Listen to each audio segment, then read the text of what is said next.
Human Foreman found the alien dragon mother with shattered wings. Her babies clung to her, starving. Jorik had meant to veer off the mining trail. His foreman's tablet had flagged a supply drone crash in Sector D12, and with the new hires mucking up every second task, he figured it was faster to go check it himself. He was a man of steel-toed boots and grit, a third-generation miner who'd worked half his life wrangling machinery and stubborn rocks on alien moons. But this detour didn't lead him to any crashed drone. It led him to her, nestled in a rocky crevice, barely hidden beneath rust-colored boulders, was a creature Jorik had only seen in official reports, classified ones. An alien dragon, a female. She was massive, even collapsed, her shimmering blue scales dull with dust and dried blood. Her wings, once surely majestic, were bent and crumpled like ruined sailcloth, bones jutting at odd angles. Her breathing was ragged, almost silent, and surrounding her, pressed tightly against her trembling body, were 3 dragonlings, small, fragile things, ribs visible under their scales, eyes dull with hunger. Jorik froze. His mining helmet's sensor pinged a faint heat signature, low, weakening. He took a cautious step closer. The dragon mother shifted weakly, one golden eye cracking open. It locked onto him, not with rage, but with something else. Desperation. Fear. Holy stars, Jorik whispered. What did they do to you? He knelt slowly, careful not to startle her. The mother let out a broken wheeze, a sound so raw it felt like it scraped a soul. One of the dragonlings gave a tiny cry, nuzzling her side, confused and starving.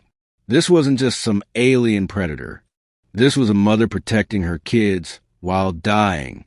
Jorik didn't know much about alien dragons, only what rumors said. They were once sacred guardians on this moon, driven into hiding when humans arrived. Some claimed they were mind speakers.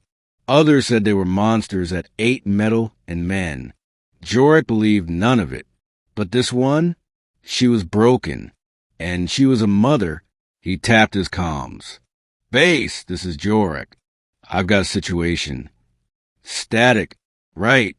The ridges around D12 always interfered with the relay. He had no choice. It took 2 hours to carry the first supplies back. Emergency rations, 2 solar blankets, and a water purifier. When he returned, the dragon mother hadn't moved, though when the dragonlings tried to stand when it heard him approach. Its legs wobbled, then buckled again. I don't know if you can understand me, Jorik said, laying supplies out slowly. But I'm not here to hurt you. The mother gave no response, but her eyes stayed open, watching. He poured some water into a low metal bowl and slid it forward. A dragonling crawled forward and sniffed it, then drank greedily. The other 2 followed, tails twitching weakly. Jorik watched, stunned. You're letting them drink right in front of me. The dragon mother's gaze never left him. Still weak, still protective, still hoping. All right, he muttered. I guess that means you trust me. Or you're desperate. Either way, he reached into the ration pack and broke open protein bars into tiny chunks. The babies devoured them like starving wolves. He didn't dare touch the mother, but he left some pieces near her mouth. She didn't eat, but she let the food sit there, unmoving. The sun dipped low over the red hills of the moon. Jorik stayed, pulling the blankets over the little ones as the chill crept in. The mother curled what she could of her broken wing over them. Jorik didn't return to base that night. By day 3, word was spreading that Foreman Jorik had gone rogue. A search party had been dispatched. The company didn't like unauthorized rescue attempts, especially when involved non-approved alien contact. He didn't care. He built a wind shelter using scrap panels and mined stone, converted a broken loader into a makeshift heater, dug out a shallow pool to collect water runoff. And every day, he watched the mother slowly regain some strength. She still didn't eat much, but her breathing eased. Her golden eye no longer trembled with panic when he approached. On the 6th day, one of the dragonlings, whom he'd quietly named Nib, climbed into his lap. Hey, easy there. Jorek chuckled, gently stroking the little one's head. You're braver than your mom, huh? A low, almost imperceptible hum filled the air. He turned. The dragon mother was watching him. Then, slowly, she lowered her head, not in surrender, in acknowledgement. Something moved in Jorek's chest. He swallowed hard. You understand me, don't you? The hum returned, stronger this time, resonating in his skull. Not words, not sound, but emotion, recognition, trust, and gratitude.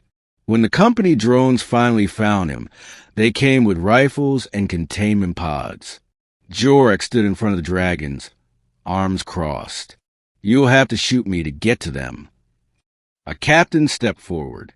Jorek, you've disobeyed protocol.